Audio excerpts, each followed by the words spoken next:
From the United States of Texas, welcome to another edition of TTR-REV Nation, where we grease the squeaky wheel of socialism with liberal tears and continue to take over the planet one radio wave at a time. As always, we'd like to thank the mothership VRS, the Veteran Radio Syndicate, for giving us this platform. Please visit the page like millions of others. Check out the Hero program, all the cool swag, and all the awesome shows that make up this great station. You could be other places doing other things, but you're here with us, and for that we thank you. We may not be as much fun as a drunk cheerleader trying to do a backhand spring, but we do come with a money-back guarantee. If you like what you see and hear, be one of the cool kids and share the page and our show, because we can't do this without you. Tonight, we're going to welcome Michael Plumhoff of Kentucky Hempgate, but first, let's introduce the crew. We're a couple people short right now. Hopefully they're going to join. Shannon's in studio, and Jared's pretty much licking his wounds right now under the weather. So anyways, let's see here. Kind of got off track. Tonight we welcome Michael, and as always, I'm joined by supermodel and Wonder Woman stunt double, Amanda Allen, a.k.a. the most American woman alive. World famous recording artist and actual model for the MTV Music Awards astronaut, Shannon Nacho Libro book. Last but certainly not least, the dog whisperer and the reason they put the super in Superman, JB the J-Rod. I'm regular guy. It's nice to have the whole family back, but I don't know right now. Amanda, how the hell are you doing tonight?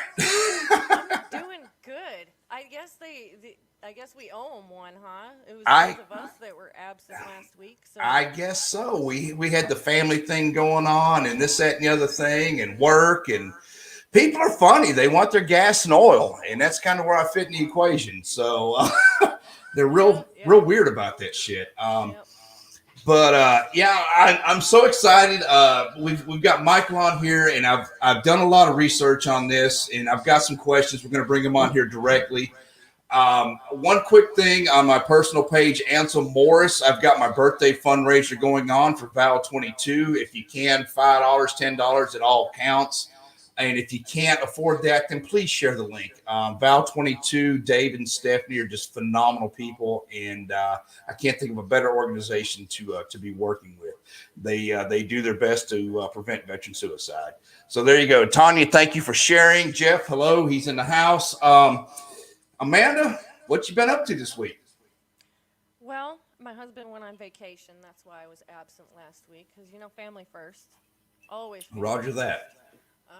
And he doesn't get time off very often. So, it was really nice to be able to spend some time with my husband. We fixed the boat. We were going to go fishing, but weather, Husband, you just broke a lot of dudes' hearts out there. What? Come on. Good break. Oh, man. I'm trying to find my notes. I've got stuff all over the place. I just got in from the pipeline myself, so I am looking for my notes for Michael. And I do. I killed a lot of trees for Michael, and I killed a lot of trees for CRT. And we're going to get into that in the second half of the show, because I've done a lot of research on this, and it's spooky as hell. I guess I sound like shit right now. I can hear you. I wonder when I can get my shit together with all this. Better now. Just a little low, but it's okay. I can hear you. Tanya's obviously saying that you're muffled. No, doesn't surprise me at all. So it's a new microphone. It takes some getting used to. So yeah, I've got 3 teenagers running around the house too. So I'm trying to keep the outside noise to a minimum. But good luck with that. Teenagers and all that. Tell them. Just try to speak closer to the microphone. Okay. Shannon, there he is. He said, sorry, I'm not there. I knew he was finishing up his song. I didn't know if he's going to be here or not. Guys, when you hear his new release, wow. I said it in our group earlier. Shannon and I go back quite a ways, and we've actually lived with each other at one point. He is like my heterosexual life mate. He's just a good, solid dude. I've heard him play Dear Mom in my garage. He did it live for one of our fundraisers when he was vetted. This version that we got to hear today, it was probably it is the best version I've heard yet. And this may be one of the best he's done yet. I really think this may be the one to put him over the top. So I sure hope so. He's worked so incredibly Oh, hard yeah. on this. Yeah. He's put so much time and money into it. It's got to pay off at some point, and I think this is it. And if people would just share, play, repeat, buy the song, proceeds from it go to whatever A portion of the veteran service proceeds, organization that he Yes. chooses for that month. Sorry, I have my husband mowing the lawn now behind me. Well, Bud needs to stop that shit and come over here and cut my yard. It's the race car or lawnmower, There you go. Either There you way. go. Fast boys. At least he's not sitting on his ass eating Cheetos. True. That is very true. All right. I don't think we'd be together. Well, Amanda, let's go ahead. You ready to bring Michael on? Let's do it. This is our guest coming up, Michael Plumhoff. If you haven't heard of him before, after the show, please do your research. He's a solid dude, and everything that I'm reading here, I'm gonna have him correct me if I'm wrong. It looks like it's been going on since 2019. So no further ado. I have company that just walked in. Sorry, I wasn't. Here is Mr. Michael Plumhoff. How you doing, Michael? Hi, Michael. Well, Hi there. Thanks for having me. Oh, thank you for coming on. us. Yeah. Yeah. Well, Michael, if you would, before we get started, if you'd introduce yourself and tell everybody a little bit about yourself, because with COVID kind of being over, people listen to us during the week more than they do tonight because they're actually out doing Friday night things. So if you can, just tell everybody who you are and what you're about, and then we're going to get into the questions. Okay. I'm sales and marketing is my background, and research and trying to get to the truth. And so I met Keith Taylor and this case during COVID because my work was diminished because nobody was buying anything because nothing was being sold. So I started working with him. I work with Daryl Cotton out in California, Nicholas Waldstar, California, Daniel Berman. So libertarian, but looking at the precinct strategy and reorganizing the GOP. So there's just a lot of, I'm not a lawyer or practicing law, but if you're going to deal with people that have control over your life, you got to know how the game is played. Yes, so sir. Yes. that's really where I am.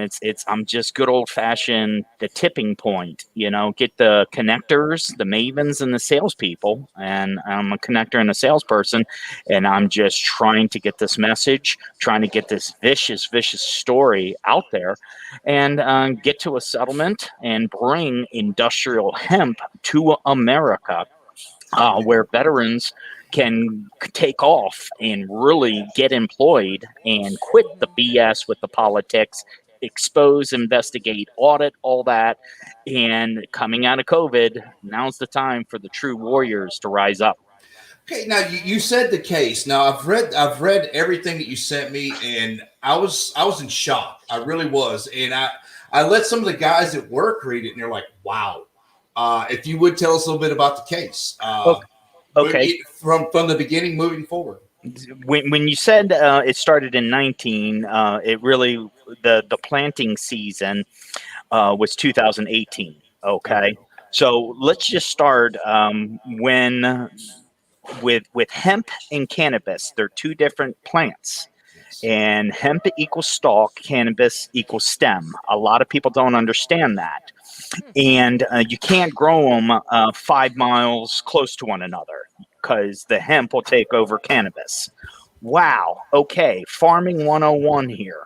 So Keith Taylor bought certified hemp seeds from Shavy Seeds out of Kentucky in 2017 in November. $450,000 worth of seeds. enough seeds to plant 2,300 acres, the first industrial hemp research pilot program.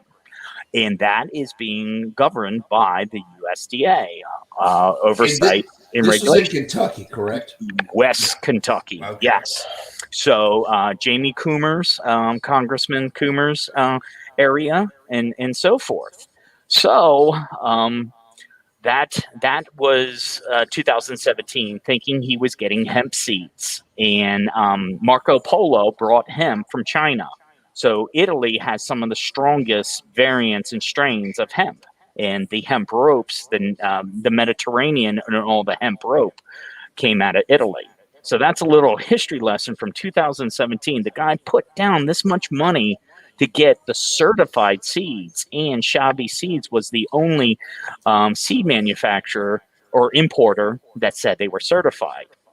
Okay, so 2018, you put the seeds in the soil, and planting time around March, and he had a groundbreaking ceremony because he was going to bring a CBD isolate processing facility in Carlisle County, West Kentucky.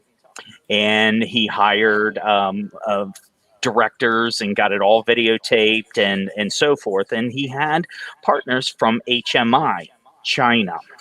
China is one of the largest industrial hemp producers in the world. Did not know that. Yes, yes.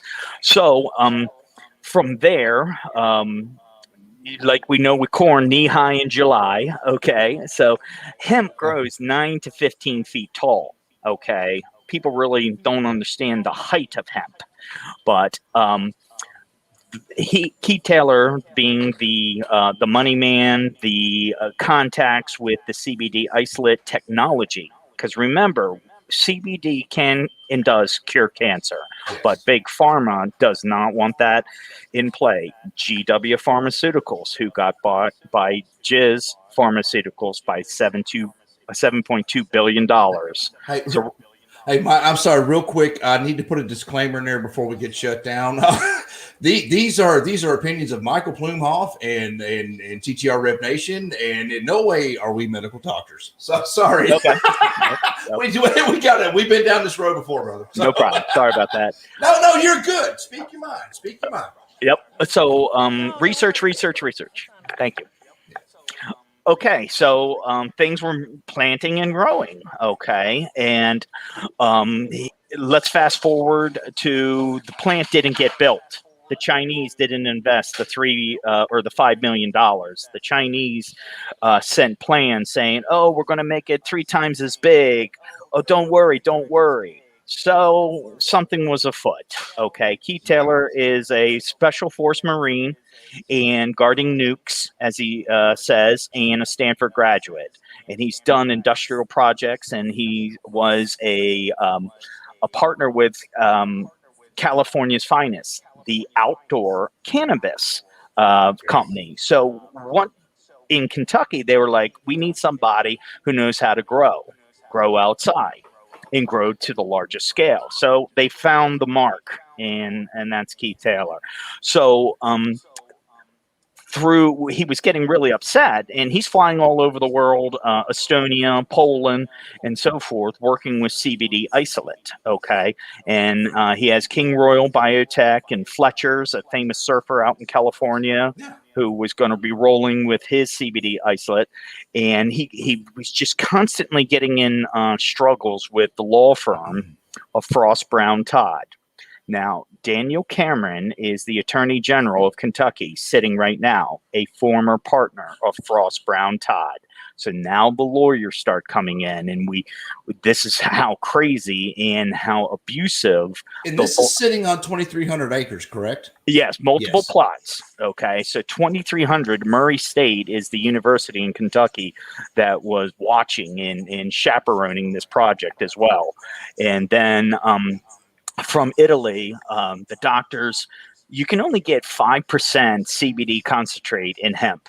But you see on the market, oh, wait, man, CBD, 18, 22%. Guess what, folks? That's cannabis. Okay. So we're getting into a real problem here. DEA, I'm not going to do anything about it. And in big pharma. So what happened? I'm moving from the numbers. Okay.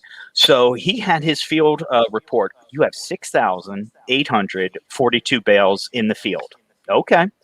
Wow. So that is a very powerful number on how much hemp, how much product was on the fields in Western Kentucky. So let's move to October, because harvest is roughly August to October. Okay. And Keith's like, where's my stuff? Where's my stuff? And the farmer said, you only have 318 bales. What? So we're dealing with math here, and we like to call it Kentucky math, okay? And Kentucky math is, you shut up or we're going to give you a Kentucky caning, Oh, and wow. and there it went off. So that's where there was the dispute. And because Keith Taylor is a very rock star kind of guy, and cusses like a sailor, Marine and so forth, he wouldn't give up. And so then other lawyers got involved, McBrayer, Bruce Vanyo, who was well known for the pump and dump and the .com Pump and crash. dump. Yep. For the .com, and it's a stock. Okay, I got you. Stock term. And so, knowing all these companies that are coming in, we have Vertical Wellness. Guess what? In October, they had a ribbon cutting ceremony 3 counties over in Kentucky, in I believe it's Trigg County. So that production facility that Keith was supposed to build, Vertical Wellness opened one up. Okay, you don't. What's their affiliation with the government? Well, Yeah. it's who you know. Yep. And Mitch McConnell in December, his staffer received an email from the Rothschild lobby firm. Okay, on K Street, and then and you have a copy of that email, and anybody's welcome to it, and it's called Hemp Problem, Western Kentucky. And look, Michael, just real quick, if anybody wants the information that you sent me, you have no problem with me giving that out, correct? Public. Get it out there. We get 100 and 200 messages sometimes, a day and throughout the week and whatnot. Guys, if you want this information, reach out to us. I'll be more than happy to send it to you. It's so just to let y'all know. So I'm sorry. Go ahead. No, that's why we're on the show here, and we're really appreciative because we got to disseminate and look at the real math. So in December, he filed a AAA demand arbitration, and for I believe $460 million in damages. Okay, so he's let the arbitration go through, and then he just started getting snowballed by the lawyers in just more money, and nothing was getting done. So then in also in September, October, November, December, started the whistleblowing, and he started calling DEA. Hey DEA, they're growing cannabis, they're not growing hemp. And so forth on the plots that I'm in control of, or I put money down on. Okay, that's good. We'll see. It's all who you know. Yeah. So he wasn't getting any help from DEA. And we're talking Navy Yard DEA, Washington, D.C., not field office, Kentucky. Yeah. Okay.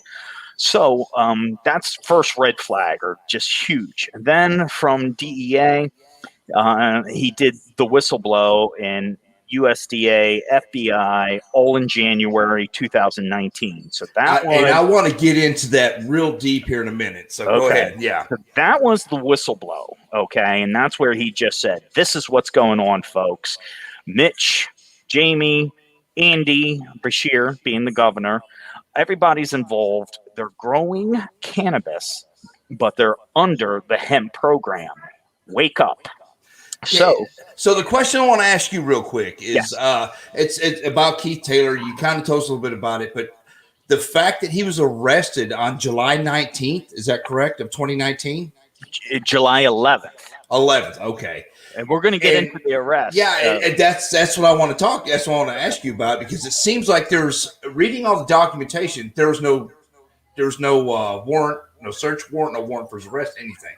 Okay, so if I could finish up with the I'm sorry the traffic stop, because what we're doing is claim and evidence. So the claim is you guys in Kentucky are growing cannabis. So in January,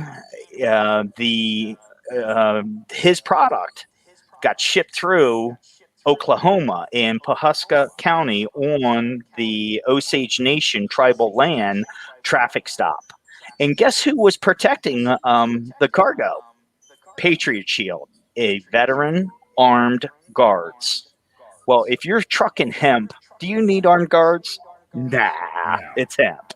Okay, so the drug test from DEA said like 5 out of 12 samples was cannabis. Keith Taylor knew the super sacks in 2018 and 19 from California Agricultural. He was like, that's my stuff. So this is building up to his arrest, because from January to June, he was like, I need to get this tested. And we're looking for Fiber Nova and Ella Campagna, those 2 Italian hemp seeds. Okay. To prove that that's his baby, right? Or like it's his chip and his dog. So that's how it identifies this. And so moving all the way to June, and Detective Corey Hamby, Kentucky State Police. The Kentucky State Police are the goons, are the enforcers for Kentucky Department of Agriculture. Ryan Quarles, who's running for governor in Kentucky. Ryan Quarles. Wake up, people. Okay? So with that being said, and Ryan Quarles has a famous quote, I'll do business with anybody but Keith Taylor, because it's the public shame and it's the blocking him. Okay, so now, Keith Taylor's out now, correct? Yes. He's okay. I just want to make sure I read this right. So yep. Okay. So let's talk about the arrest in June. Okay, so I need to get this tested, Hamby. Quit threatening people. Quit cussing at people. Bad potty mouth.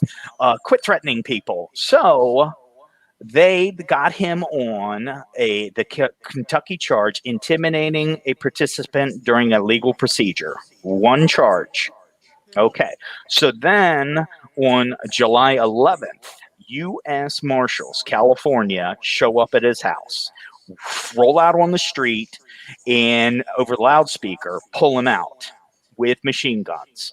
So Keith Taylor, the wife of his 2 children, and a private videographer, and we'll just call him Dan, was in the house that morning. And so the marshal said, I know who you are. I know who she is. We don't know who you are. And we're all led to believe that was a capture-kill mission, okay? Keith Taylor had death threats and text messages. We poisoned your pool, a hotel break-in at Kentucky Derby, and poison the pool. Poison in the pool. Oh, that I know. I was repeating. I can't even believe that wasn't in the paperwork you sent me. No. I'm trying to show just the amount of threats in when you whistle blow, okay, just like the Panama Papers, that reporter got killed, okay? It's this whistleblowing and so forth. So the arrest was on the 11th. They did not show him. They did not have the arrest warrant. And I've been joking or letting people know it was like Training Day, the movie with Denzel Washington with the Chinese menu, but they didn't even give him a Chinese menu. They just said, come with us. So then he gets taken to Ventura, and from Ventura, gets processed to LA County. It was July 19th, the search warrant or the arrest warrant shows up. So we have kidnapping here, folks. And we have a FOIA request open with marshals at this time. And as you know, FOIAs take forever. But and again, people, if you want this information, please contact us, because Michael sent it all to us. We have it all. And it's amazing. It is amazing. and there's so much more to get into. This may take the whole 2 hours, Michael. I'm down. However long you want to stay. Yeah, and brother, if you know, later on, I talked to you off air, but what we're going to try and do for you, and I would love to keep up with you on this because I mean, this is the more I dug into it and read it. I mean, you and I talked on the phone for quite a while, and then when I dug into it and read it, I'm in amazement. I mean, because it goes along with everything that we say on the show as far as government overreach. And I'm sorry to interrupt you. It's just I am just in shock of everything that I read.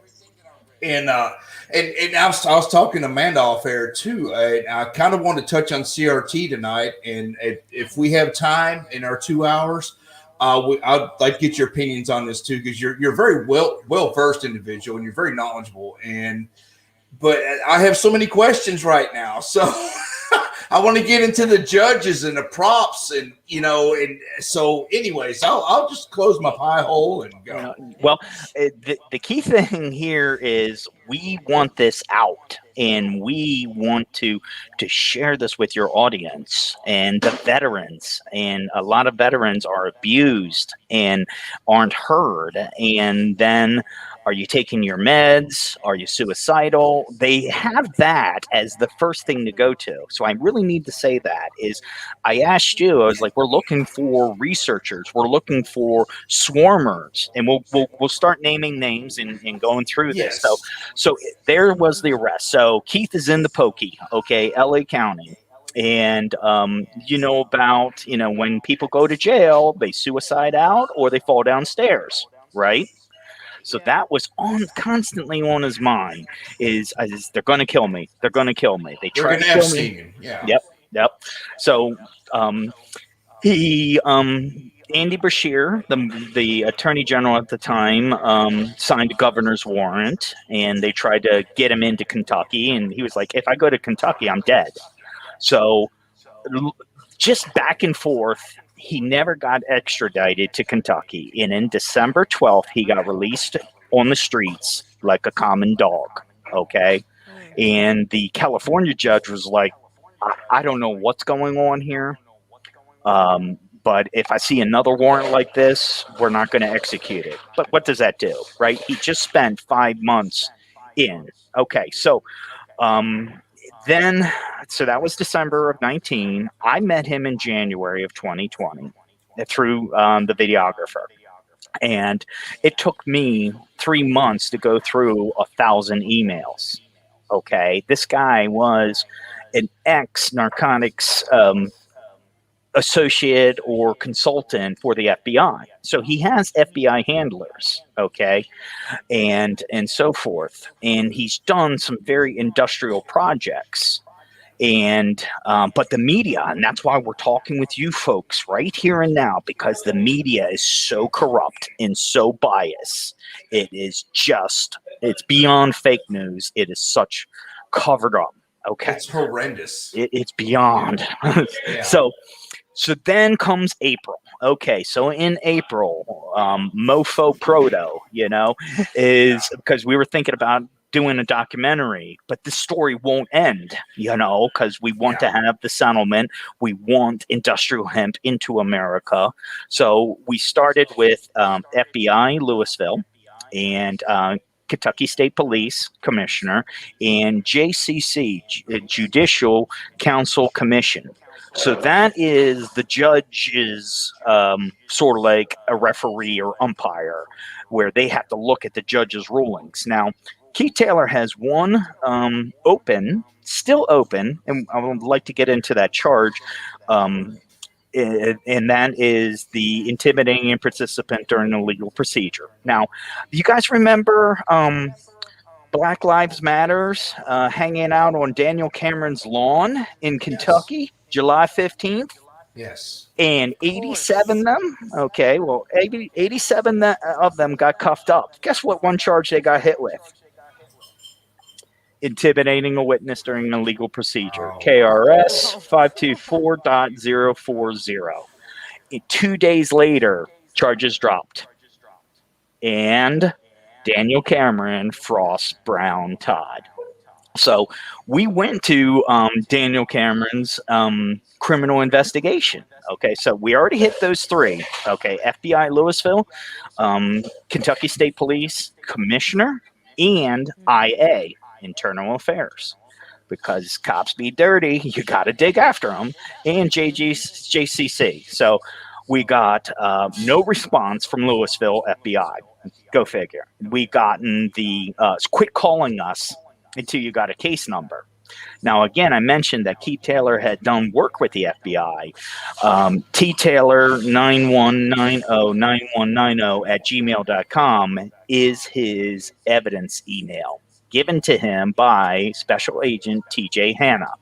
So right there, through FOIA requests as we're working, and as that Dr. F guy with the COVID, you use FOIA to get evidence. So we're going after those emails, but we've been banging that email and just loading up evidence on there. What are you doing about this? What are you doing about that?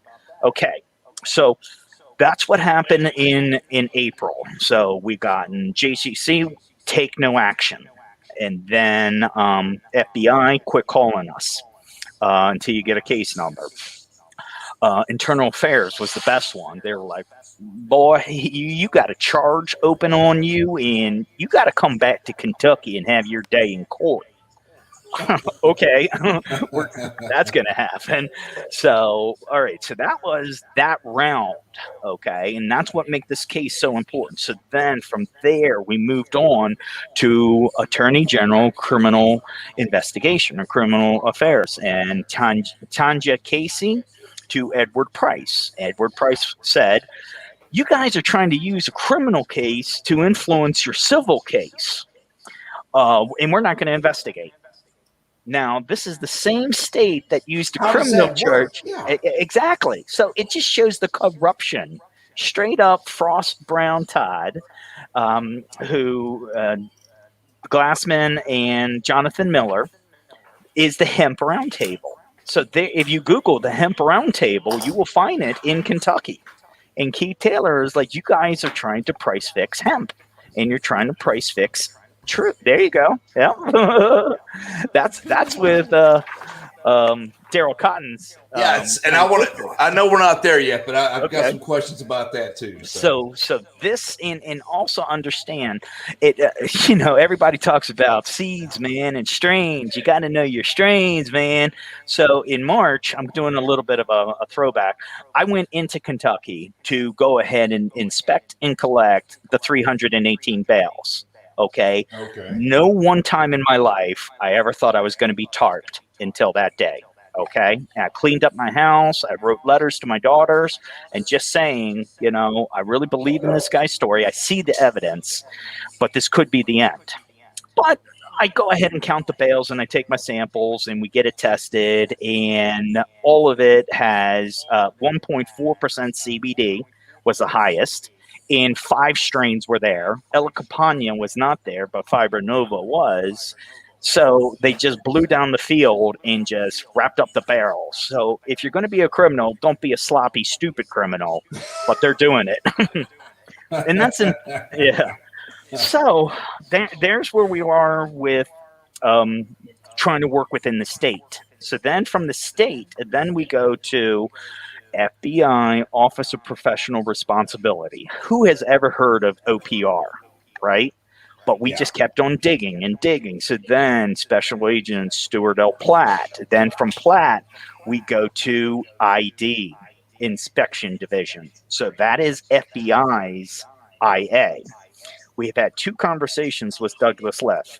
And home security, that bomb in Nashville, we got to work on that. Never really giving us an answer. So in March, we got a letter from room 3041. And why I call it room 3041 of Pennsylvania Avenue is, as a professional, the special agent scribbled his name, did not have his name typed.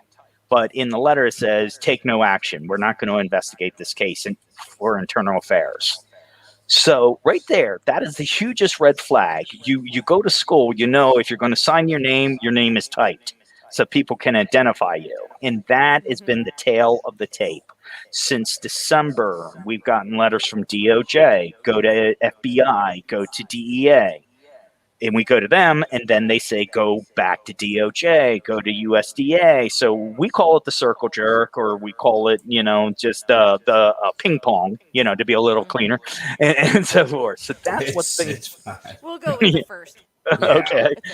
That is what's really going on. So it gets, and when we look at each department, because that's the flow chart, or, we're doing this as private citizens. Okay.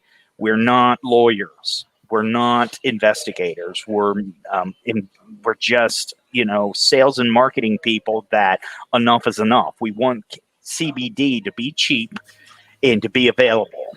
Well, exactly, because there's the more you dig into it, and we're obviously out in the veteran world. I've heard of a lot of veterans actually using that and getting off of the meds, the Skittles that the VA gives them.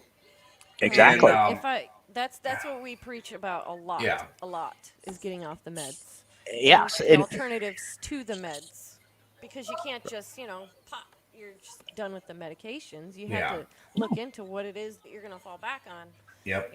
Therapies, treatments And- that people don't know about. Well, CBD is non-addictive too, correct? For all that I know, it's in Yeah. our system, and we had it in our food. They had hemp with George Washington. I'm East Coast, so you have our forefathers grew it, and they fed it to their feed. It's biostock, okay, biofeed. So chickens were walking around, and cows and pigs had CBD in their blood and in their tissue. And that's why Americans were so strong then, and so forth. But when you As opposed to steroids, and there you go. Yeah. There you go. When you have the processed foods, they just want us as big farmers. They don't want us well. They want us perpetually sick. Yes. Cradle to grave, money, money, money. And this industrial hemp project, was the first in America. In USDA is supposed to be watching this. In that lobby letter, it says the following: they're not weighing the crops, they're not inspecting the crops. There's a problem here. There's a problem here. Mitch, what are you going to do about it? Nothing. Yeah. Okay. I'm not a big McConnell fan anyway. Right. He's like 478 years old. It's time to retire. 479. Excuse me. Very I'm much. sorry. I stand corrected. He 479. looks like a turtle to me, but that's all I can see. And Daniel Cameron went through college on the McConnell Scholarship. They are grooming him, folks. Wow. Wake Ooh. up. Okay. That's a good one. I All did this not know stuff. that. Yes, Kentucky is everybody thinks they're corrupt. Wait a second. Let's open up Kentucky, and you'd be like, damn. Okay. So it's this research into with corals, Bashir, and so forth. The Amy tried to get her involved. Her phone didn't even work. So all these people that run for office, they're not running for office. It's all chess. We are literally seeing chess being played, but nobody's reporting on it because our free speech is busted. It's been bought off. And we've said that on the show 1,000 times. Amanda, Shannon, Jared, myself. It's not the Second Amendment that they're going after. It's the Fourth Amendment, and that encompasses everything. Yep. Yep. You got it. You got it. So that's ID. Okay. So we got a letter from Inspection Division saying, nope, we're not doing anything about this. So then we started, let's talk about USDA. So USDA has Specialty Crops Program and then the marketing service. So Specialty Crops Program is hemp. So the hemp people are supposed to be regulating this. So we're pounding on them.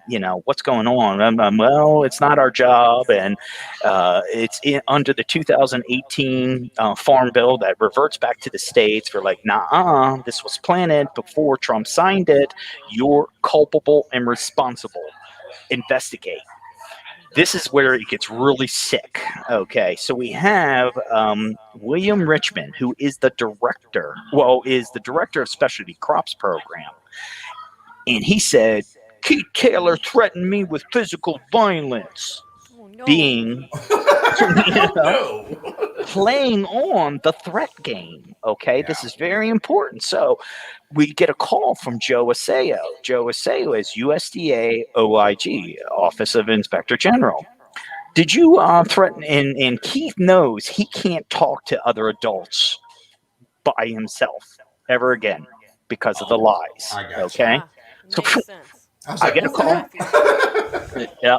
So I get the call and I'm like, what's going on, Keith? Joe Aseo. Joe Aseo. Okay. Joe, what's going on? Well, I'm just trying to figure out, and I'm Googling. Oh, you're in Catonsville, Maryland. Okay. OIG. Okay. So you're supposed to be some type of investigator. And what happened? William Richmond said Keith Taylor threatened him. And I was like, okay, show us the affidavit. Where's the sworn affidavit? And then Keith started cussing because that's what Keith does. And damn Marines. Yeah, the call ended. Okay, so then I'm going after Joe. Where's the sworn affidavit? Where's the sworn affidavit? That is our testimony. We need to get William Richmond on record about the second threat. Okay. So with the threats, they're using the system against someone, and it's repeating itself. If you have a problem, instead of killing them, say they threatened you and used the judicial system to squash them. Okay, so still today, nothing from Joe Aseo, but Phyllis Fong, Miss Fong, Chinese, is the director of USDA OIG. So we have an open FOIA request for all the emails going back and forth and the records from KDA reporting in. So we're from West Virginia, Kentucky, all the way through Texas to California, and now we're in the international forum. Well, the Chinese being the investors and so forth, but Phyllis Fong is DC. So Ms. Fong is the director, or she's OIG. Mm-hmm. So I'm kind of going through the alphabet of only one federal agency, and that is USDA. Yeah. So we have in the time, Sonny. And I don't think people realize how much power the USDA has. Oh, so true. They're like the game wardens on the federal, because I don't know. It used to be the game warden was the only person that could arrest the president of the United States. And yes, that is a fact. That is a fact. How do I not know this? Oh my God. Because you've never been president of the United States or a game warden. I don't know. I'll have to Google it. It's just think about this. Everybody needs to eat, right? So all the food in the beverage, gets processed through USDA, one way, shape, or form. Our economy, to keep us as human beings alive, are all under USDA control. That's how big USDA is. Okay, so we have that one request out there. We have Marshall's request. DOJ, Department of Justice, is not responding to us. Okay, so and what why I wanted to be on here is to show the alphabet game. So we go to Office of Government Information Services, OGIS, out of College Park, Maryland. They're the mediator for all FOIA requests. Okay. So when someone doesn't do the FOIA or ignores you, you got to go first. And they brought this up, and I got to give this to Special Agent Bacon. First, you got to go to the public liaison and work with them. So that's where we are with Justice, Department of Justice, and trying to get their public liaison because their FOIA officer, Deborah Weller, is non-responsive for over 2 months. Okay. So now we're in this summer, and we're coming on the 2-year anniversary of the arrest, and we're looking at each other and just trying to, where do we go from here? So we have these 3 FOIAs that are out, and we're getting information. We have pending an FBI FOIA But we really don't think anything's going to go with that, because when people do FBI FOIAs, they do more of an investigation of you than the investigating of what you asked for. So they really kind of come hot and heavy. So that's where we really are right now. The senators involved. Well, let me just wrap up that we got Brandon Sherman, California 30 district, and they said, we don't know what to do here.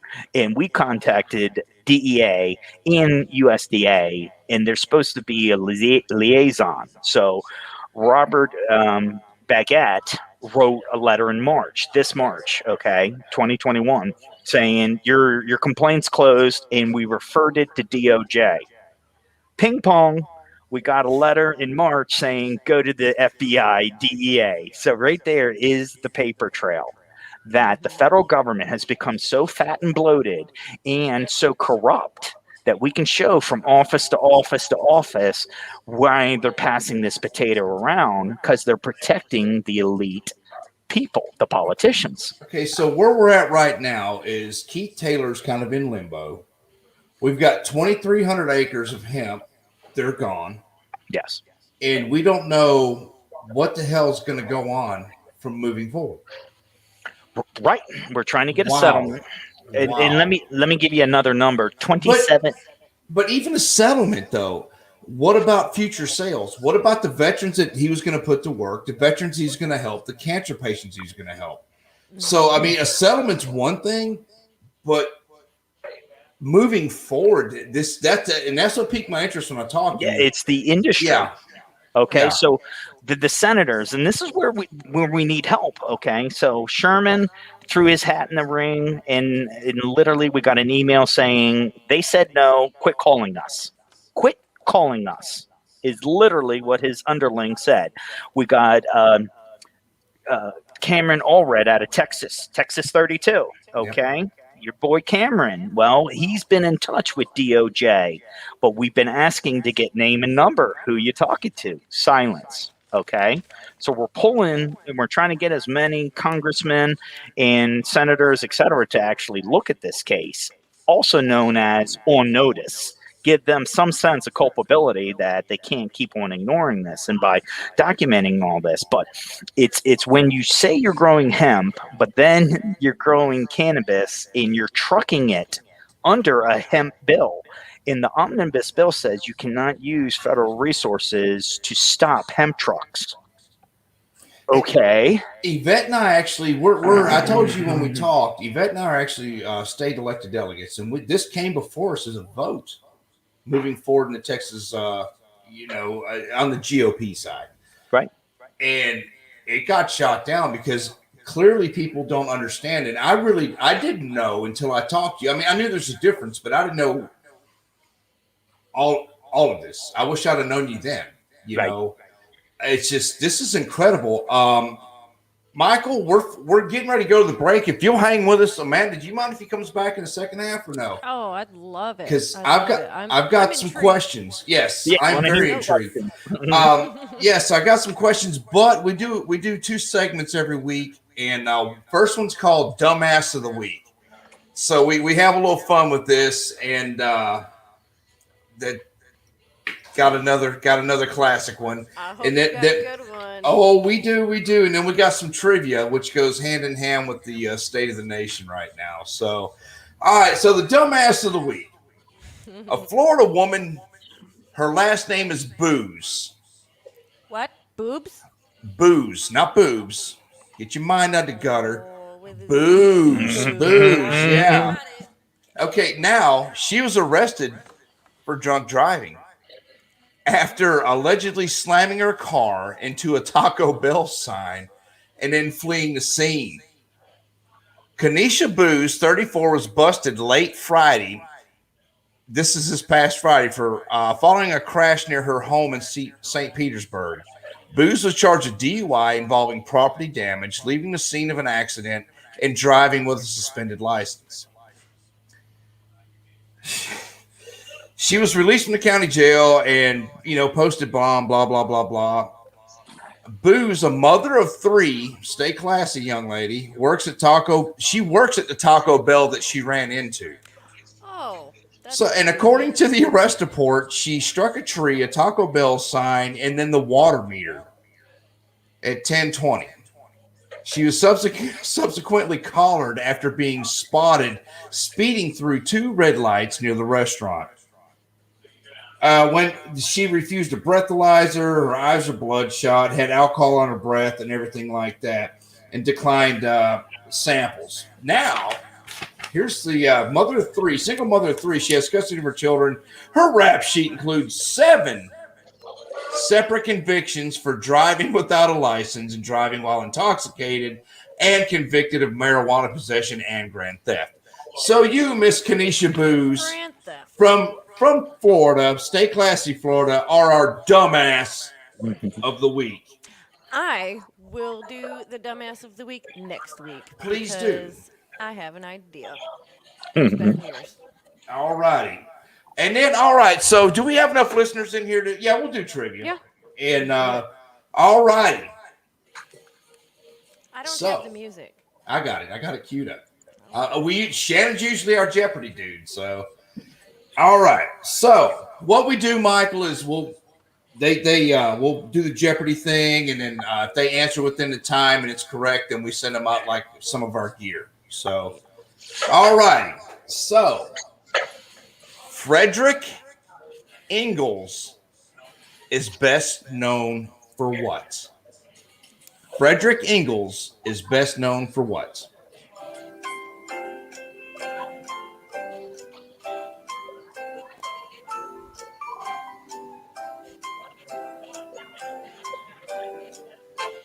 I don't see it. I don't see it. You ain't gonna Google I this have one. no idea. You got me. Uh-oh, we got the timer going on too. All right. 3, 2, 1. All righty. Frederick Ingalls is best known for what? And Tanya said, I have no idea. That is not the correct answer. He collaborated with Joe Biden. I'm sorry. My apologies. Karl Marx to produce the Communist Manifesto. See what I did there? My dog didn't like that either. He's like, great. Oh, Lord. All right. Well, Shannon Book is usually with us every week. Shannon Libro. Let's see here. I'm trying. Okay, there he is right there. We're going to put his comment up there. Sorry, I'm not there. He's been in the He's been in the studio all day finishing up Dear Mom. Michael, if you haven't checked out his music, please do. I'm going to throw his. I had yours up there for quite a while, Amanda, but I'll tell you what we're going to do. Before we go to the break, I'm going to throw. Where the hell is your thing at? There it is. Amanda, if you'll tell us a little bit about your stuff. Ooh, that's my favorite one. Okay, so I call it bead pricks. It's She said art pricks. therapy. Bead pricks, I thought it was absolutely hilarious because, pricks, I stab myself all the damn time making my jewelry, and then pricks because I'm kind of an asshole. So it all makes sense to me.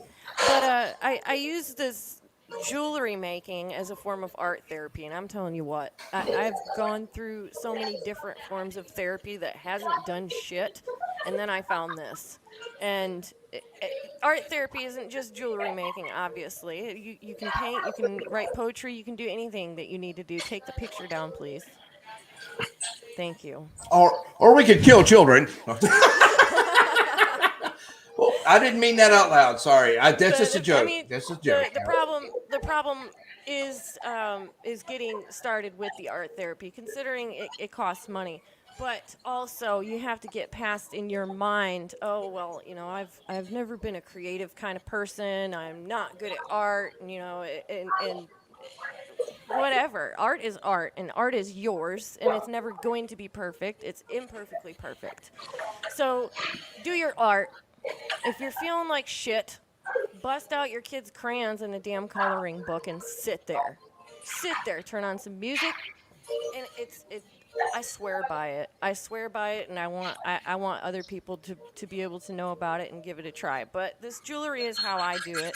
And I use actual, like, gemstones when I make them, so they're not all plastic and shit like that. But I do like giving discounts, so if anybody really, really likes one, I'm going to be doing a sale, a 10% off sale here pretty soon, because I got to get rid of this shit. I'm still waiting for my WWE belt. I'm just saying.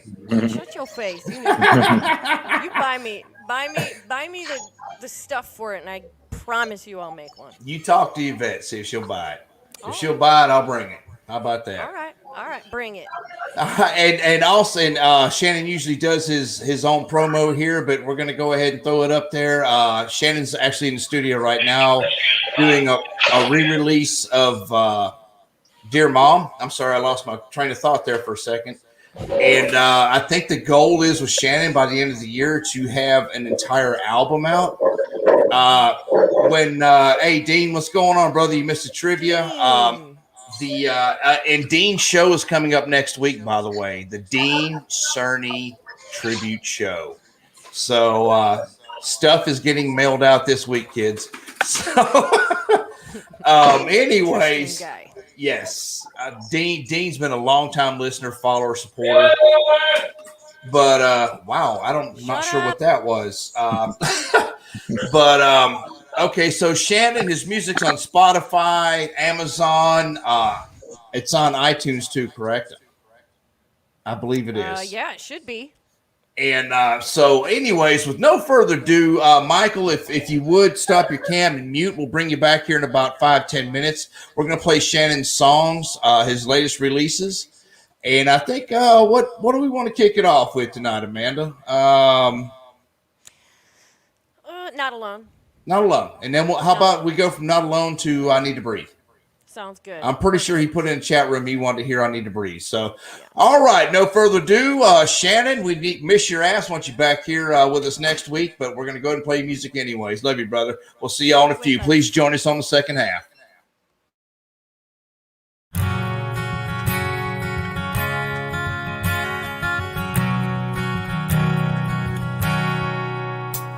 He sits on his bed with his gun in his hand.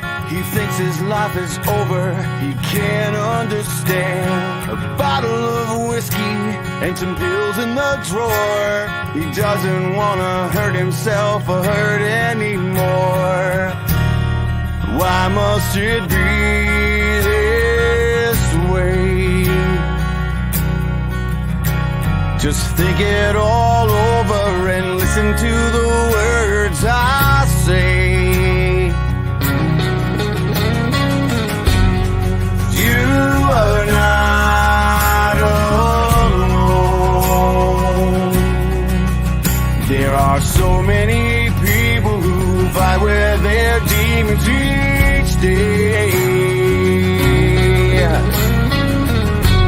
'Cause you are not alone. So take my hand, brother, let's beat this together today.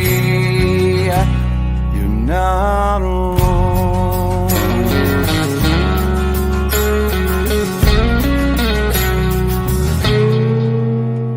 She picks up the clothes that fall loose on the floor. She finds a crumpled letter just behind the door. Begins to read it with tears in her eyes. A horrible feeling takes over inside. Says, honey, can I talk to you? There has to be something that we can do.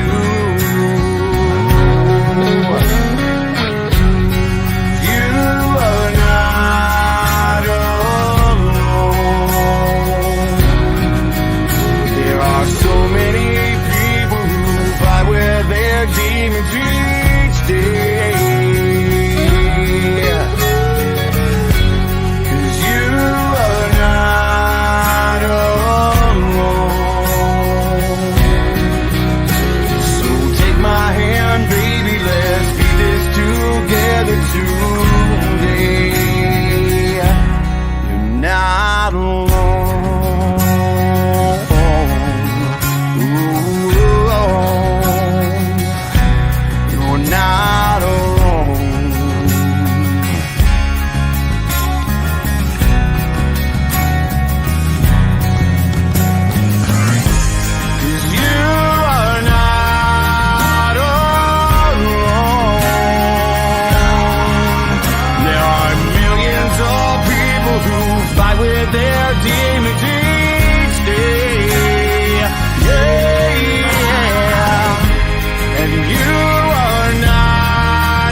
on his bed with his gun in his hand.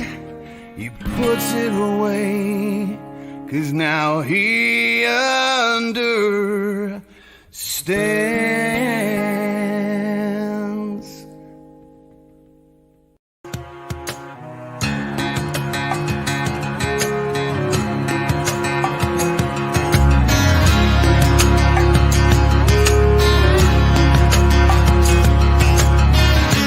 It's so easy for you to sit there, and I can't help but think that you have nothing to fear. And everything I've done has been done in vain, because you're the one that's caused all of my pain. 'Cause I need to breathe just for one day, and I need to breathe, and I've got to get away. I can't deal with this, 'cause it makes me miss my soul. And maybe if I confess, I can lay it to rest and let it all go.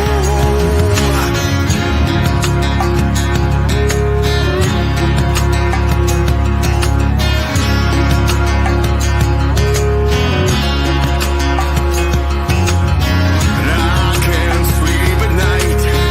I have horrible dreams. All these things inside rip me apart at the seams.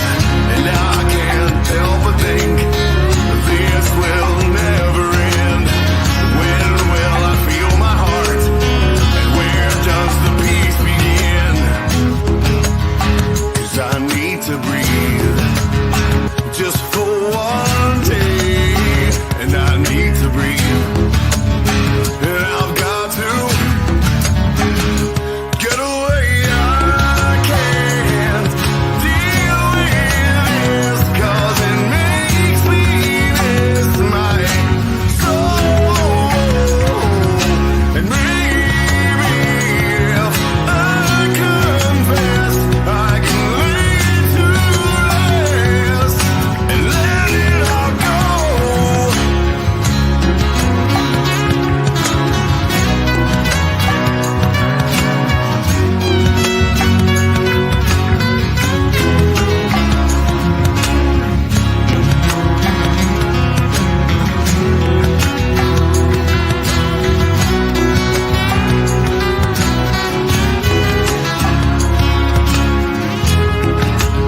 Cause I need to breathe. I need to breathe. And I need to breathe. And I need to. 'Cause I can't deal with this, 'cause it makes me miss my soul. And maybe if I confess, I can lay it to rest and let it all go.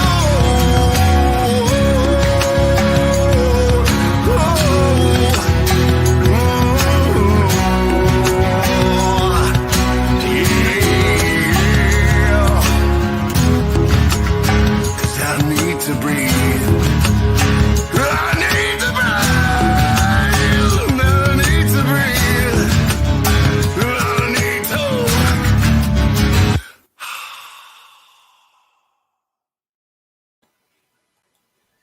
All right, welcome back to the second half of TTR-REV Nation. We have Michael Plumhoff with the Kentucky Hempgate.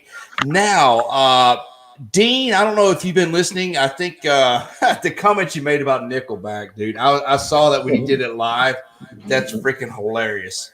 And Shannon's probably going to rip your soul right out of your body for that. But anyways, Shit. oh my God. I want to see the look on Shannon's face.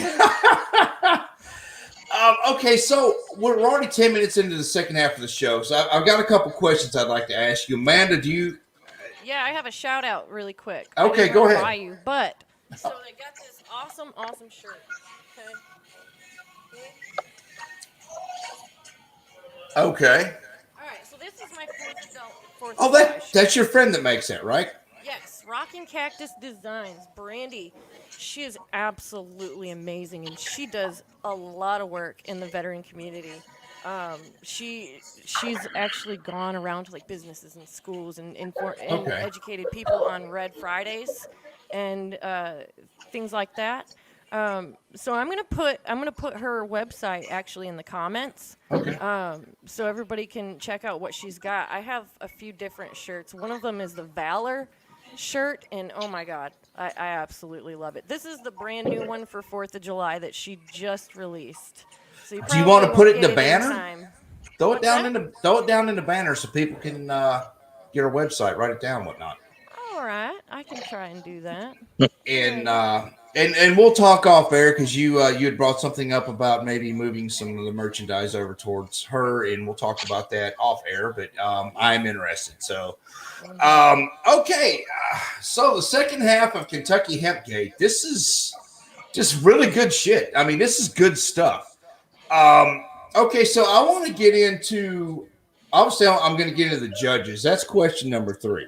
But question 1 that I have for you is, no one likes new or higher taxes. And it sounds like Proposition 64 goes hand in hand with the 17 new fees and taxes, but it also helps the cartels. Is that correct? Well, just to be clear, Prop 64 is California's legalization, and that's more so Daryl Cotton's story. So, do you want me to talk about that and not because that is can agreed? 151 Farms is Daryl Cotton's farm. He's under California 215, where he can grow cannabis. And there's a lot of stuff going on out in California with outdoor grow and medical grow. But Prop 64 is with Kamala Harris, and it's pay to play.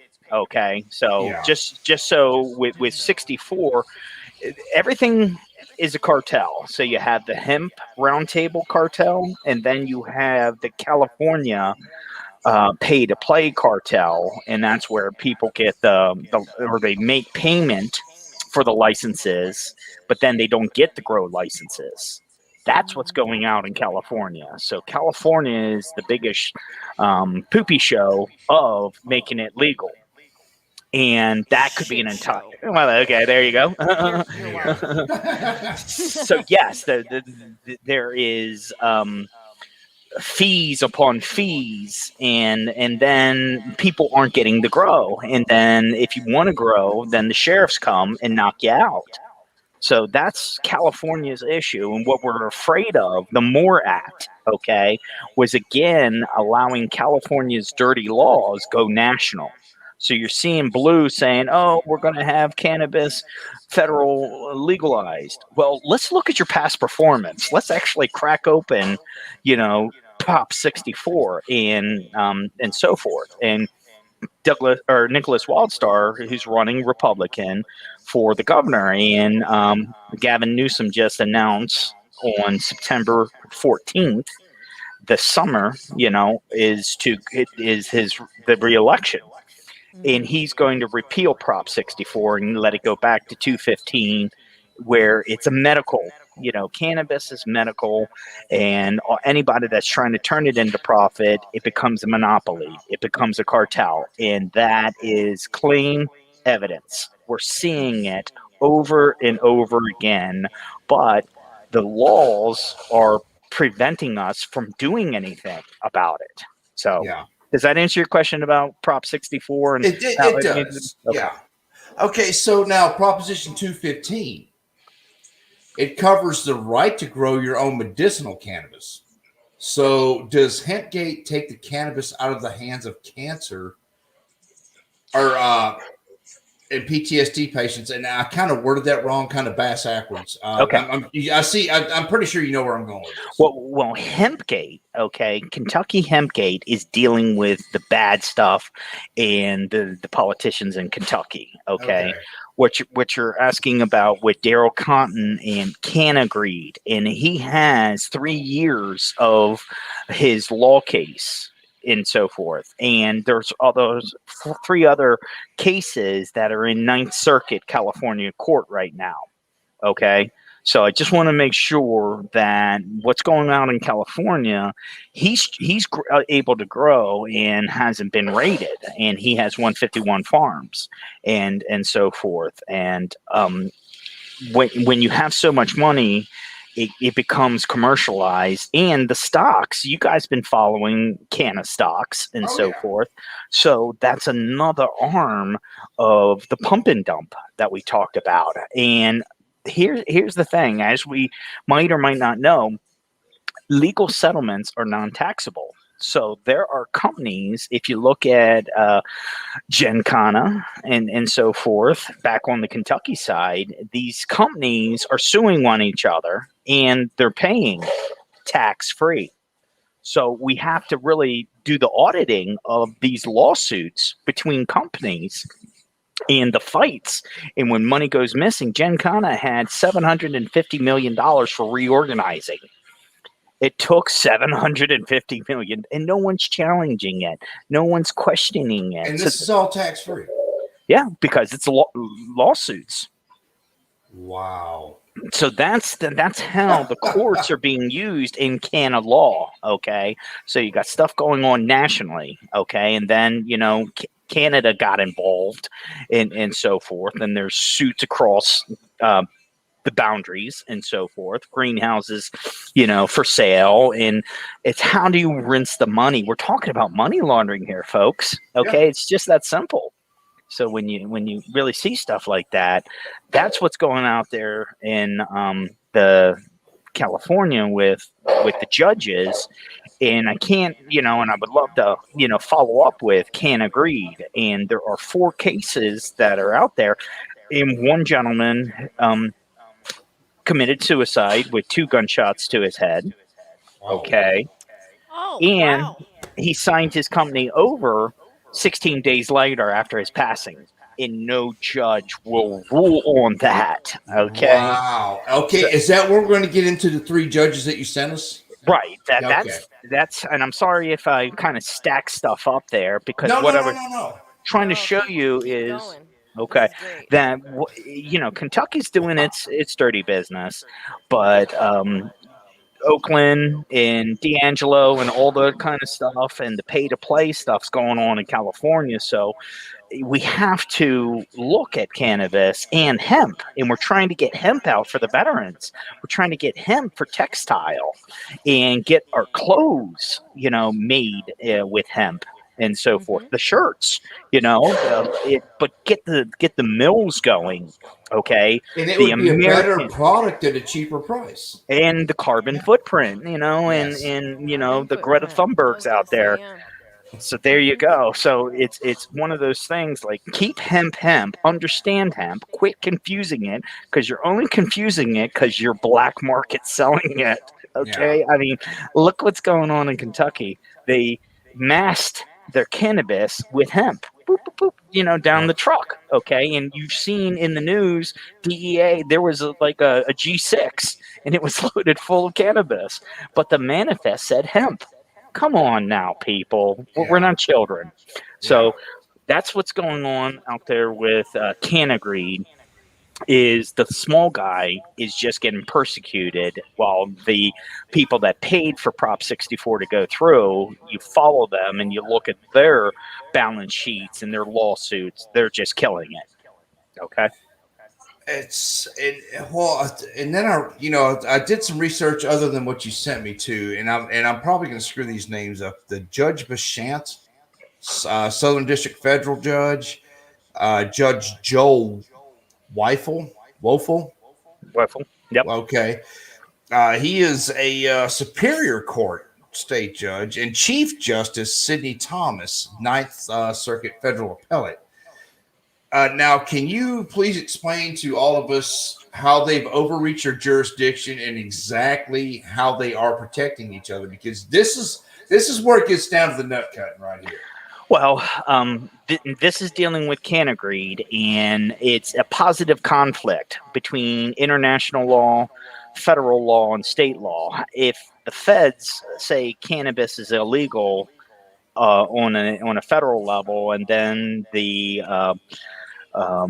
now or the international law say you can now use cannabis for research. So it's the stacking of law and then the personal law. Okay. Daryl Cotton has had 12 judges recuse themselves from his case. Unheard of. Okay. Yeah. I was fixing to say that exact thing. And what it was a simple contract saying, my building got turned into a dispensary on Federal Street in San Diego. Okay. Daryl Cotton has never been paid for that building. So these guys roughed him up and took his building away. Now, notice this phrase, took his building away. Okay. Back to Keith Taylor, they took his company away from him. Follow the bouncing ball. These things happen because it's what the bad guys use the system. Okay, Keith Taylor had a conservatory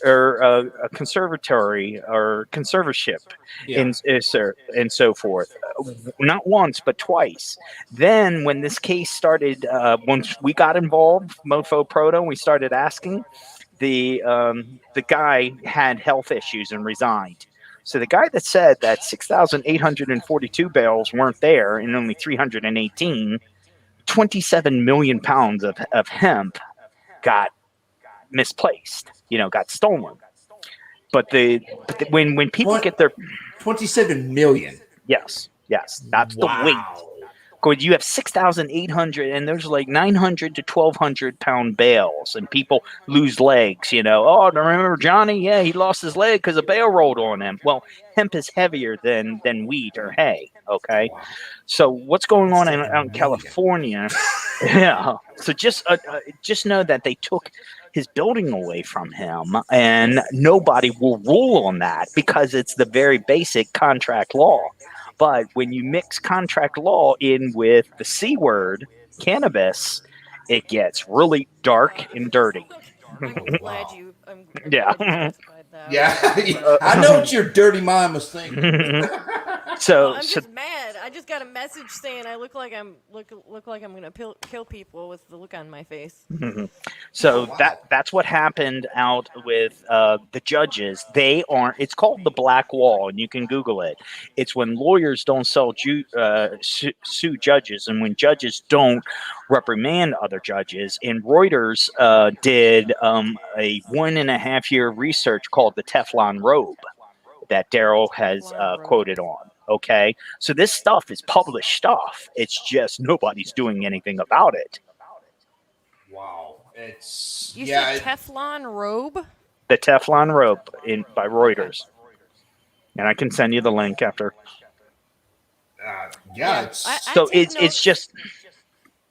It's just all these judges. Now that the black wall has been exposed, what do we do with it? And the key thing is get Daryl Cotton's. He has a writ that he needs to have a lawyer, and I'm going to share with Rev Nation. Okay, so we're trying to. Here's the challenge. It just came like 48 hours ago. He's like, Mike, go shop this for me. I was like, okay, and but when you read the writ, it talks about positive conflict. And then Justice Thomas was just talking about that. So we're getting the momentum. What happens with that momentum? And if we can crash the castle gates, great. The peasants might be able to uprise now. Okay. But it's read the writ. Okay. So that will be turned over, and let Rev Nation, share it. Maybe go to that other alphabet network and so forth and see what happens. I tell you what, shoot us a link right now in the in our messages. If you would shoot it to me right now, I'll put it up. Okay. And I'm constantly looking at my phone, so please don't. I'm not trying to be rude. It's just Yeah, and I was about to say my eyeballs are now floating around on the writ, so let me just go from there. Yeah, if you'll send it in there, I'll jump over to the FB gods and we'll go from there. While we're doing that, I do want to comment on this. So Dean said his oldest boy was kicked out of class wearing a Red Friday shirt to school. He was called a Trump supporter by his government teacher. Wow. And then Miss Cindy, his wife, who needs a Bronze Star for putting up with his ass, said that she got the phone call and she educated the school. And then Dean threw his black bracelets down on the desk and gave him a good what for her. So good for y'all. Good for y'all. Yes, badass. I know we're kind of jumping around a little bit. Yeah, that makes me very upset. You know, and Tyler, he wore a TTR shirt to school one time. I made him take it off. And they have like this box of shirts. They're not doing that shit with my kids. Well, I found out after the fact, so it didn't happen again. I can promise you that. I can imagine. So, you know, me being all fun-loving and stuff. But, did you send it, Michael? I sent it through email and then by messenger, just a double tap. Okay, let's see here. I'm guessing y'all can still see me here. Then that was the writ. Did you want the can agreed also? Just whichever website you think is more important that we can throw up there right now. I have not got a message from you yet. If you can send it through Messenger, that'd be great. Okay. It shows sent on my end. Okay, I have not got it yet. To your AW Facebook. Let's see here. I'm looking. I do not see it. We'll get it. We'll get it up there. We'll get it up there. That's fine. It's running a bit slow. Oh, well, you're about to get pounded by storms again, aren't you? Yes, we are. Oh, it's Friday. So. Of course we are. You know what? Here we go. We got Dean. He's in his TTR shirt right now. That's what I'm talking about. Good. I hope you're burning your FAFO candle too. Michael, we make candles too. They're called unicorn piss, urinal cake. Fuck around and find out. We got all kinds of stuff. So, yeah. So, and Cindy puts in there, and God, I know you're a tough woman because you put up with Dean, and yes, I wouldn't mess with you either, just to be honest with you. I have not got the link yet, but we'll get it up there. And if not tonight, then we'll get it on there. Very soon. So these judges, my God, there's just I've said it on the show before. There's just no bounds to the hypocrisy. No. To quote Doc Holliday, Amanda, do you have anything you want to ask her? I'm just not surprised at all, and I think that it's probably really sad that nobody's surprised by anything at all. I'm shocked that nobody's heard about this a little bit. I'm really glad that we're able to get it out because damn. Is that your dog? I haven't read through completely all of the emails, but what I have gone through is it blows my mind. Yeah. And we're going to get it out there. I damn sure I'm going to share the shit out of it. And I know there's a lot of viewers on here that will too. And we're going to share it to one of our former guests and see where it goes. Yeah, for sure. You're going to share it with your boyfriend? My Mandingo. Yeah. Yeah, he's going to get it. And, but yeah, it's, Cindy said, don't piss Mama Bear off. It just, the more I look at what go ahead. Yeah. What next? What do we need? What do we do next? Exposure. What do you want us to do? You want us to expose this shit? Yes, exposure, and I call it swarm. And with veterans, you have battle buddies, right? Mm-hmm. So you get two guys or two people, okay, and you send off the email to certain people. And Phyllis Fong, what's going on with the 27 million pounds of hemp? Okay, so it's when people start emailing into DC, okay, and then you have a Liberty Squad, and that's like 6 people, get on a call like this, live stream, and everybody. And what we're doing is we're producing evidence. Okay. Mm-hmm. People, when they send an email, oh, I did my civic duty, great, but it's not enough with the documentation of it. So what I've wanted to come on with Rev Nation here is kind of talk about how to slay the dragon here. Okay, so battle buddies in Liberty Squads are one way. Okay, and by not just doing on social media, it's actually calling into their offices in Texas 32. Cameron Allred, he's already talking with this. So Texas just got Constitution Carry. Now Texas needs to work on this issue, and then California. So if I could, it's just working with Rev Nation to expose, but in a very simple and methodical way that really twists the knife, okay, and really sticks it to them, because we're not lawyers, we're not practicing law, but we have the ability to put people on notice. And the courts will use that. Oh, you didn't respond. No response.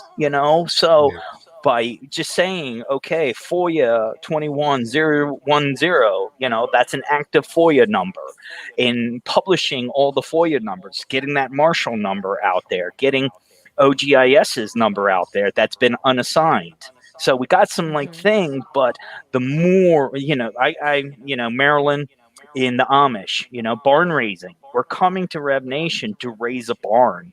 More hands, less work. So, that's what I'm really excited about is to show and tell, just like kindergarten. But, let's go ahead and bang the door of USDA OIG. Let's bang the door of Marshals and get these people. What are you doing? And that's the key thing. What are you going to do about it? What are you going to do about it? I know it. You know it. I see the FOIA request, so you can't run from it. And those emails and telephone calls and those faxes, I mean, Public Information Unit, or it's called PIS, I haven't gotten a response from them. I give out that number and that fax. Has anyone, let me just ask this one quick question, okay? Have you guys ever called into the government and they said, I can't give you my name, I can't give you my operator number? No. Okay, that has happened 4 times on this case, okay? And Public Information Services just busted somebody out in California, and they love slapping themselves on the back. I was like, aha, okay. So Corey Altsman is chief of PIN. 3 faxes and 1 letter. Nobody's gotten back to us from Public Integrity Services. So just imagine if Rev Nation just says, Corey, come on, quit hiding behind. And when you call in, I want you guys to experience this. What's your name? Security reasons, I can't give that out. What's your operator number?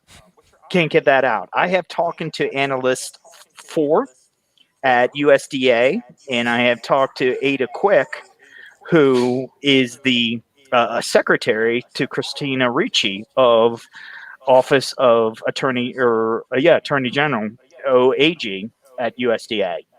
And we get like these text messages because of COVID. Okay, yeah, they're working remote. So then we start getting these numbers and they start texting us, and we're like, why aren't you responding, Ada Quick? We want to talk to the attorney. We want an attorney to tell us why Keith Taylor's crop wasn't under USDA outreach and regulation.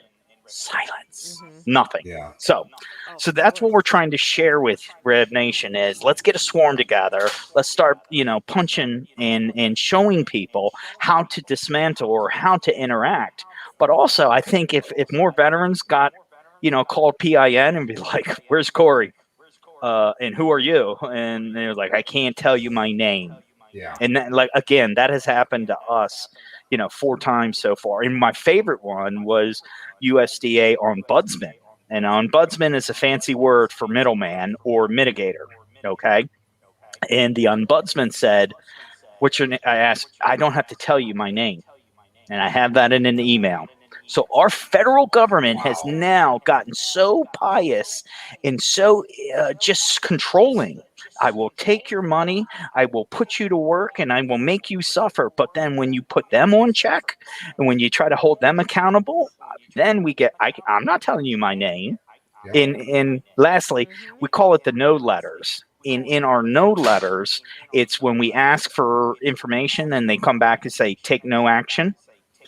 3 of those. We talked about FBI giving us a no name, but DOJ has twice given us no names.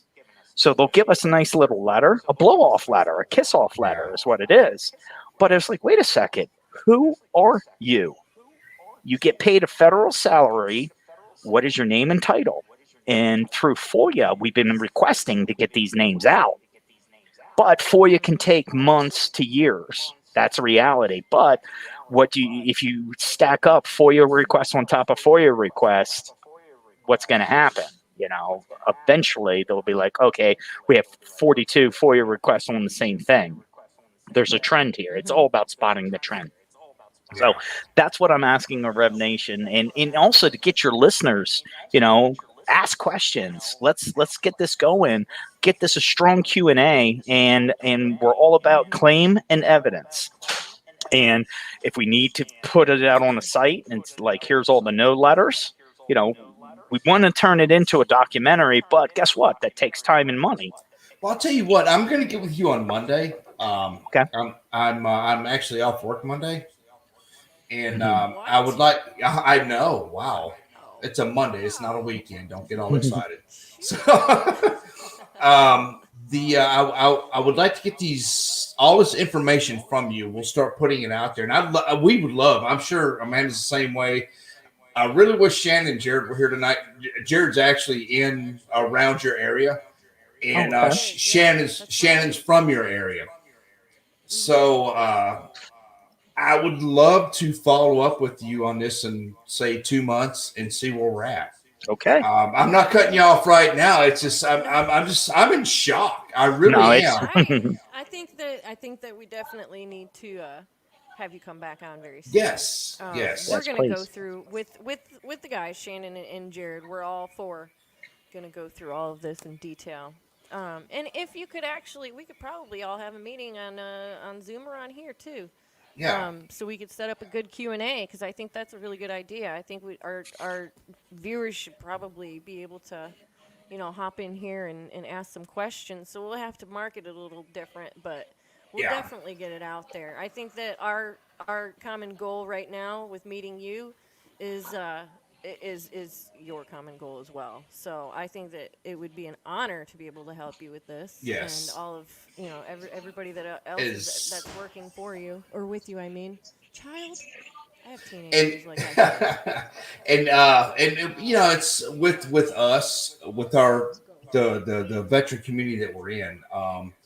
And Shannon's actually introduced me to a guy, and I'm failing to remember his name right now, but they call him Shaman, and he actually sells hemp oil, and he helps a lot of veterans. He actually helped a friend of mine, and I don't know the dosage or the name. I just don't know.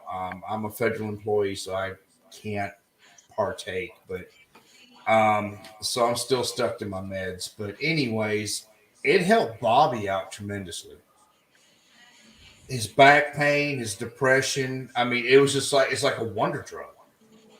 Yeah, And I mean, anything that has a chance to help, I feel like a door should be open to that. Yeah.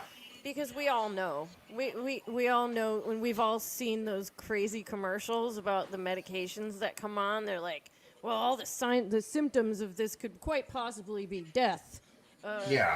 Leaky ass. You might lose your arm. Like, all this crazy shit. All of which is way worse than what they're treating. Exactly. You're going to have diarrhea, heart palpitations. Right.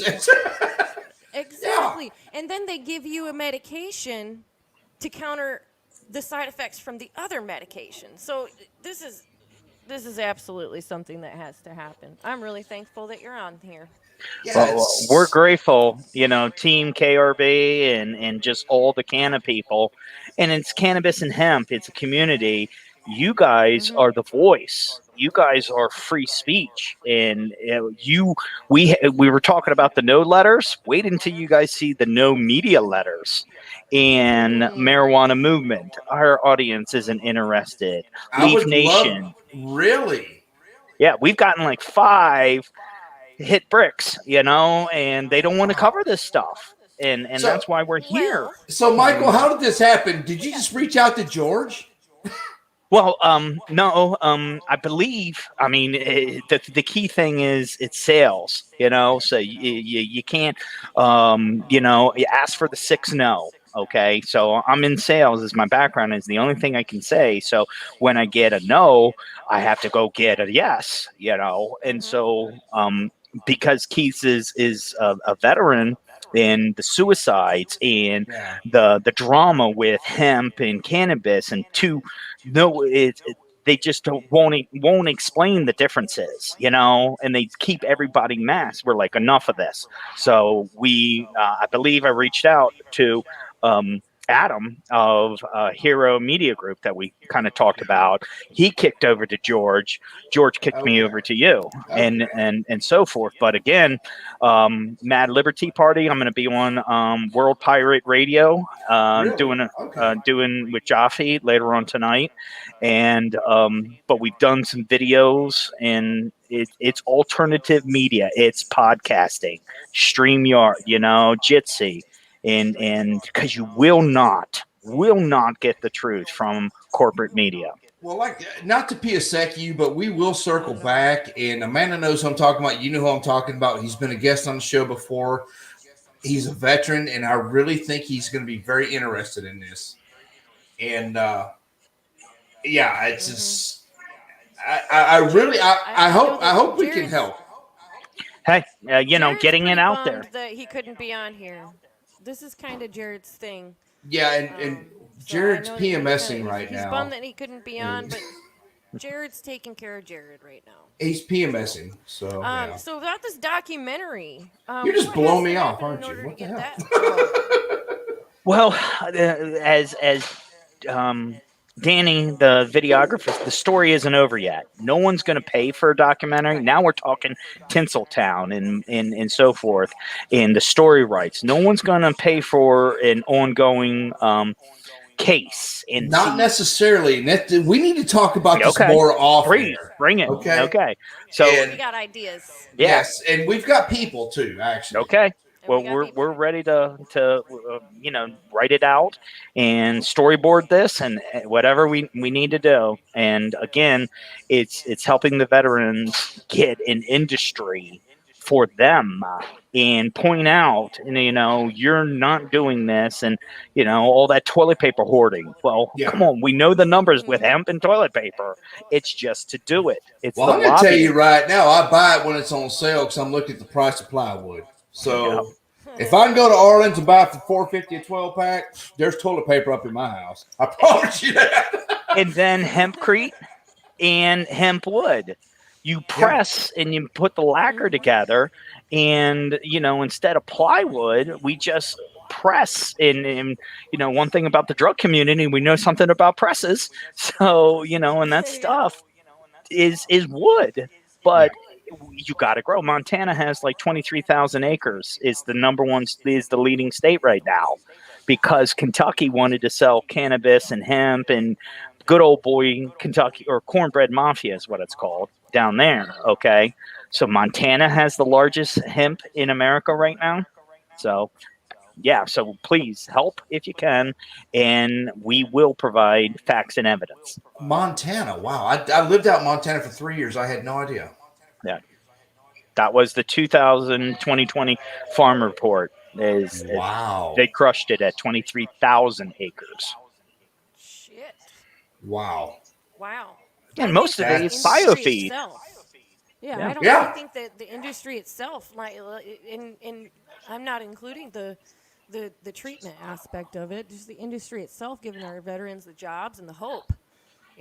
the hope of having something, and then having a job. You get to wake up every day, and I think that a lot of veterans would probably look forward to going to this job every day, and that in itself is pretty incredible. That's what we need. And guess what? The Yes. 22 a day.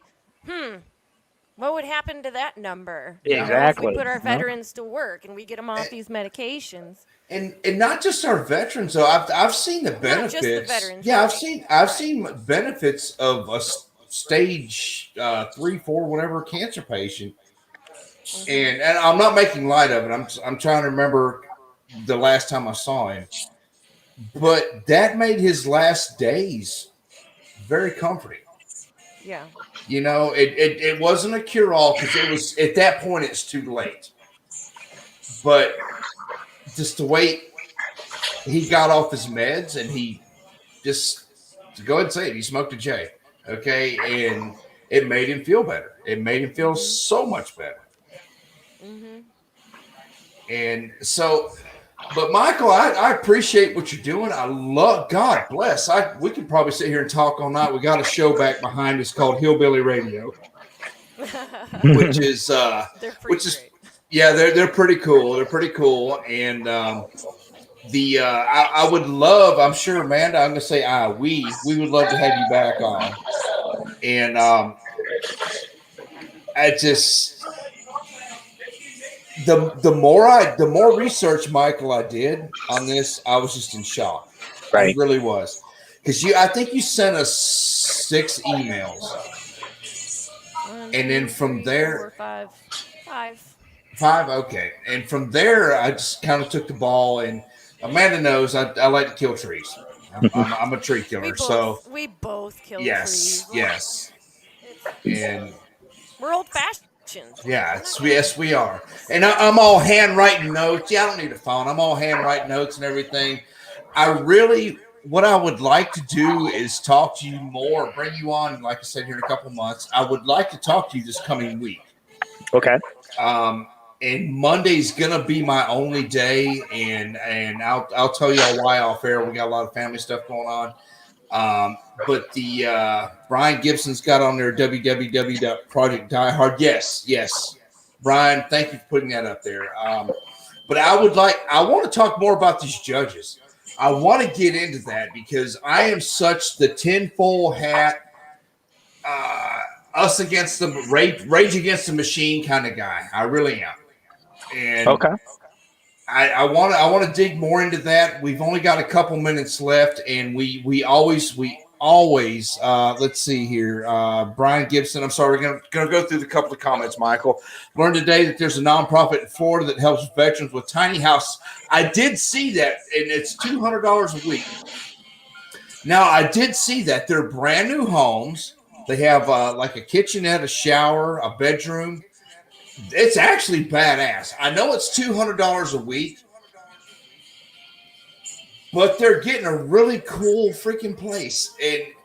And I don't, Brian, correct me if I'm wrong on this. Wait, $200 $200 a week until it's paid off? No, that's kind of a rental thing. But okay, the other part of this project is they give them a leg up. They get them off the drugs. They get them off the street. They give them. It's a re-education thing for veterans. So, and we've seen so many of these programs throughout the years. I looked into this one today, and it looked pretty damn badass. So, Brian, if you could, I'd love to have Brian on here. And actually, Brian, you need to, if you could. We've had you pop in here before. We've seen your comments, and we'd like to give you a shout out. If you could please message the page and give us a little bit more of a description, some details on the organization that you're needing help with, then we could probably hop on it a little bit easier. We got a lot of stuff going on during the week, trying to get our facts together for the show. So in life in general. Always answer messages right away, but we will get to you, promise. So just please message the page and give us some more details on what it is that we can help you with, and what your mission with the organization is. We really appreciate that. But thank you so much for popping in. And I wrote it down so I can look it up later. But I still would like to hear it from you. So Yeah. He said he sent a message. I'm sitting here looking at it right now. Is it blocked in? no, well, I don't know. I'll check it later after we're done here. But Michael, I think it's really absolutely amazing that you're willing to come on here and lay out all these facts. Facts can't lie. Yeah. Evidence doesn't lie. Politicians lie. Yes. That's a fact. It's for our country, it's for our vets, and it's for our economic stability and also our quality of life. So there's just so much involved with all these court cases. It's just being able to show people what we're doing. And I thank you for the opportunity. No, and thank you for what you're doing. And you know, like I said, when we read the emails, I'm in shock. It's just shock and awe for me. And I cannot wait for Rabbi Robert to hear this over in Israel, because he is Michael. I don't know that you know him, but Rabbi, we lovingly call him Rabbi. He is a Messianic Jew. He is full blown Jewish, and he served in the United States Army. Now he's from Israel. He's back in Israel. He retired from the IDF, and just to go ahead and let you know, he medicates himself a lot. So he's going to enjoy this show. And if anybody's got PTSD, it's that dude right there. Because he's been on the Gaza Strip, Golan Heights, and he's also been involved in Desert Storm and several other continents over here that we shall not talk about. We're a little worried about him for a minute there when shit was hitting the fan. Actually, my brother, it's sort of my brother. You know how brothers go. You don't have to be related. He's here right now. He got home from Israel a couple weeks ago, and he showed up here today. That's who I was saying hi to. So thank God for them being okay. We'll continue praying for everything that's going on over there. Oh yeah, it's a shit show. It is a shit show. But and you know, and maybe Michael, we can put you in touch with the rabbi. We lovingly call him the rabbi. His name's Robert Goldman. He's been a long time listener. He's been listening to our show since the DV days. Wow, we're going in the way back machine. I almost had a show on the DV days years and years ago. Yeah. And DV is they're still around, but all of us have dispersed. So I don't like to live by a stigma of being disgruntled or dysfunctional. We had fun though. It's fun. It's a great time. But you know what? I grew out of it.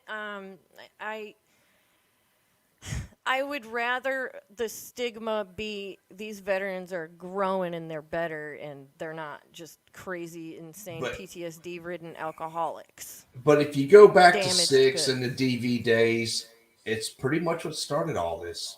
Mm-hmm. Oh, I was in it. We've had a lot of fun. It was fun.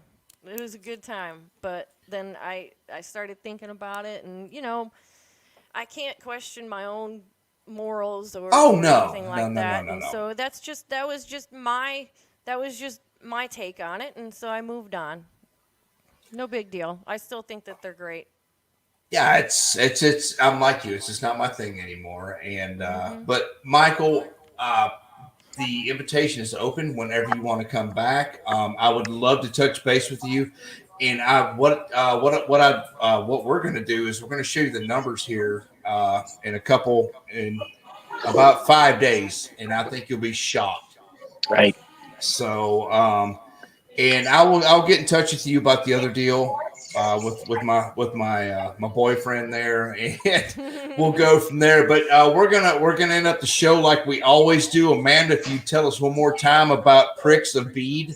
Pricks of the bead. Oh, I can't even with you. The Wonder Okay. Woman stunt double. Yeah, I mean, I can hold on to that. I'm not going to complain about that one. You did good this week. You did good this week. I like the theologian one. That was pretty interesting. I like that one. I look forward to seeing what it's going to be next week. It just keeps getting better. They do. So final I give them a new nickname every week. So there you go. I was digging and believing the Wonder Woman stunt woman, so I was like, "Oh, really?" and my daughter loves Marvel, and she's like, "Well, I got to meet her stunt woman," So I'm like going all over the place. Just tell her it's Gal Gadot. It's fine. Oh, sorry. What? My final thoughts. I had Yes, to mute ma'am. you guys real quick. Like I said before, thank you, Michael. We really, really appreciate you. All the information. We got the emails. What I'm going to do afterwards, what I do after the show is I download the show. I upload it on Rumble. I go through and I put sources. And I'll stick some of this stuff in there with the websites and, all the information that you provided on here. And we will distribute it. It's live on YouTube. Live here on Facebook. We haven't gotten on Instagram yet. We have a page, but we're trying to figure out this whole free speech on social media platform thing, But about the beads and the pricks, really quick. It's bead pricks. So www.beadpricks.com. You like that? BEADPRIKS. You almost sounded official. .com. I tried. Actually, I was asked to a producer of a podcast that I did not too long ago, The Crisis in America, PTSD. The producer really wanted to do a commercial for me, for the art therapy, the bead pricks art therapy. And so I did. And I guess I'll share it with you later. And I don't really like how I sound when I hear myself, but TTR-REV Nation's going to have a commercial coming up real soon. Yay! I'm good at the radio voice. And yeah, there you go. But this is going to be on television. And also, like we say every single week, go out there, be a good damn person. Call somebody and make them smile at least once a day, because you never know what they're going through. They could be going through some really rough shit that you don't know about. And that one phone call, one text message could make the world for this one person. You never know. And then also, it's 4th of July weekend. Let's everybody remember what that means. This is the National Independence Day. The National Independence Day. Other people can have their own day. I'm just going to leave it at that. Amen. So, everybody, enjoy yourselves. Be safe. Light off some fireworks. Don't burn shit down. Don't drink too much. That's your safety briefing for the weekend. Okay. Do I have to wear a PT belt this weekend? Yes. Duh. What? Okay. Dude, nobody's safe without a PT belt. Come on now. Even if I'm an NCO. Well, okay, fine. Okay. You have to have it in your pocket. I'm old school. We didn't wear that shit. We just threw up and ran our 5 miles with the general. So, real quick, my final thoughts.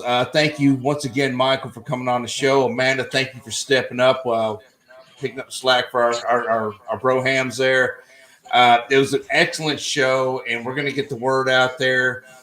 But I cannot say it enough. And I want to touch on CRT next week. I did a lot of research and killed a lot of trees on this. But the thing is I'm looking at the CRT and I'm looking at the roots of it in Marxism.